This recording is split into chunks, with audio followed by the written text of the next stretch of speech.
This is an incredibly influential film. Absolutely. Every little moment works perfectly. It only gets better each time you see it. Hidey-ho! It is the definition of filmmaking at its best. And it just lights up the screen. It kind of blows all the competition away. It's essential.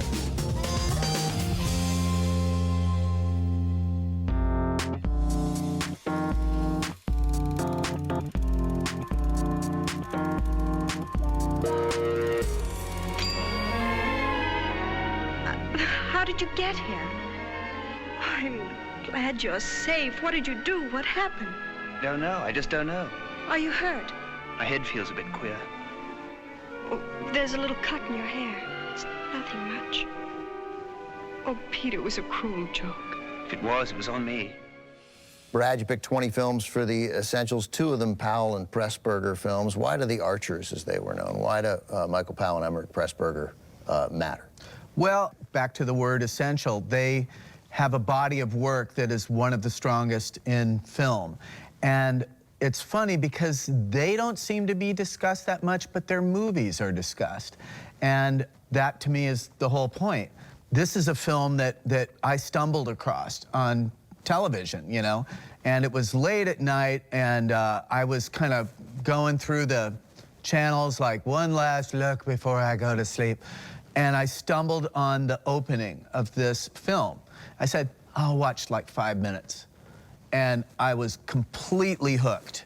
And, you know, 2 hours later, I had seen the film and was like completely dazzled. So the opening of this movie, we can spoil that because you're about to see it, is a World War II British bomber pilot, David Niven, and the plane is going down, and he has a conversation with a young woman at the other end of the radio, played by Kim Hunter. And he's sort of telling her that he's going to jump out of the plane because he doesn't want to burn to death, but he has no parachute. Right, but he does have 5 or 10 minutes to talk.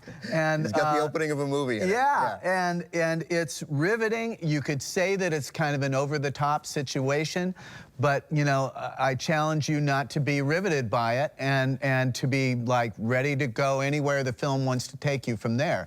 Because you're like, this is how the movie opens? You know, you're completely, and it's beautiful Technicolor shot by Jack Cardiff, who shot so many of Powell and Pressburger's films. Including The Red Shoes, which is another one of your essential. Yeah. But the movie goes in some very unexpected directions from there and is, again, we don't want to spoil too many surprises, but it's kind of a reverse Wizard of Oz, where it ends up going from Technicolor into black and white and back again a few times. And it's a very unconventional, weird kind of film that you know, I think stays with you. June, do I look cracked? Not to me, darling. Are you? Kim Hunter is really good in it. A couple things that I learned about Kim Hunter in researching this movie. One, as you'll see in a scene here, Kim Hunter, very skilled ping pong player. She, didn't expect that. And the other was how she was cast, how Powell and Pressburger came upon her, because as soon as they met her, they were like, oh, okay, we have it. She's fantastic. Alfred Hitchcock suggested Kim Hunter to Powell and Pressburger because she was behind the camera reading for Spellbound. And Hitchcock was so impressed with her that he mentioned her to Powell and Pressburger. Well, and it's funny because I think that a lot of the movies that kind of marinated from this time, which includes the movie we're about to see, deal with these supernatural things. You know, Capra's It's a Wonderful Life, Spellbound, Heaven Can Wait, Lubitsch's Heaven Can Wait. And, you know. Ironically, and Here Comes Mr. Jordan, made a couple of years before, which then became Warren Beatty's Heaven Can Wait. Right. It has very similar themes to this. Yeah, and it's all in the zeitgeist of that time, and it created a lot of different films exploring the same issues. What's beyond us? Where do we fit into a broader universe? Sort of, you know, questions that Stanley Kubrick would ask in a much different way. Yeah. In 2001. Yeah. Bizarre connection.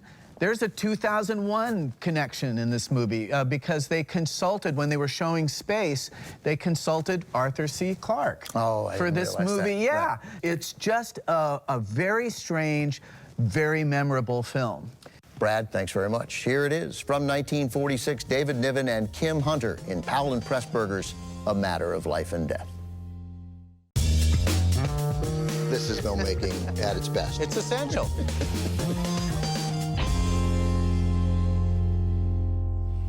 So when I rewatched this movie, you know, I loved the ending. I loved the idea of sort of bargaining and Heaven as bureaucracy. that's right. Oh, and the bureaucracy and the trial. There's so many great parts to this. But then I thought, is it all a dream? Did he just die? Did any of this really happen? Oh, I don't know. I always just took it as So it did I did. initially, and then in taking notes about it, literally in preparation for the conversation, it suddenly occurred to me that, I don't know, there must be some people who think, Sure. I mean, it makes more sense that he just died, and then, I don't know, though. Yeah. We don't know that. no, we don't know. Yeah, And it's okay not to know. Yes. I think that the film goes in all these unexpected directions. There's a dreamlike quality to the trial, and it was informed by some odd things. You know, there was apparently in the German press in like 1944, a tail gunner, British tail gunner, had fallen out of a plane without a parachute and lived. Sure, yeah. And he went into a snowbank and survived. So I think even that kind of informed this, although in this movie it's not that. It's not a miracle. It's he got missed in the fog by the heavenly bureaucrat that was supposed to retrieve him. Conductor 71. Yes, yeah. Marius Goring. But another weird thing is that two of the films that are on this essential list have Marius Goring in them, and when does he come up? He comes and he's up- in a lot of great movies. He comes up when we talk about Powell and Pressburger. Yes. Great British stage actor, did a lot of movies too. A founder of British Actors Equity, was president of the union there. Yeah.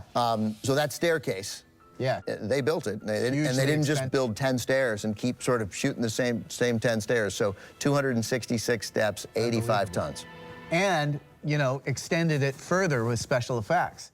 We have to note that those scenes, so the heavenly scenes, the dream sequences, those are in black and white. The earthly sequences are in color, which makes it, as you mentioned at the beginning, a reverse Wizard of Oz. Yeah, and a very strange choice, kind of wonderful. And weirdest of all, they filmed all the heaven stuff in color, That's right. in Technicolor, and it's not the look of straight black and white. No. It has a weird quality to it, which is the fact that they filmed it in Technicolor and then, you know, took it out. Then there's these little things. When Niven falls out of the plane, when he washes up on the beach, Cardiff wanted to give that a slightly different quality, so he blew on the lens. Right. Yeah, but so it's I just mean, his breath, but it's so great. Yeah. It is great. Yeah. To know that that effect is the breath of the cinematographer is really cool. Brad, thanks very much. Here's a quick look at what's coming up next time on The Essentials with Brad Bird. The Best Picture Oscar winner of 1943, Casablanca.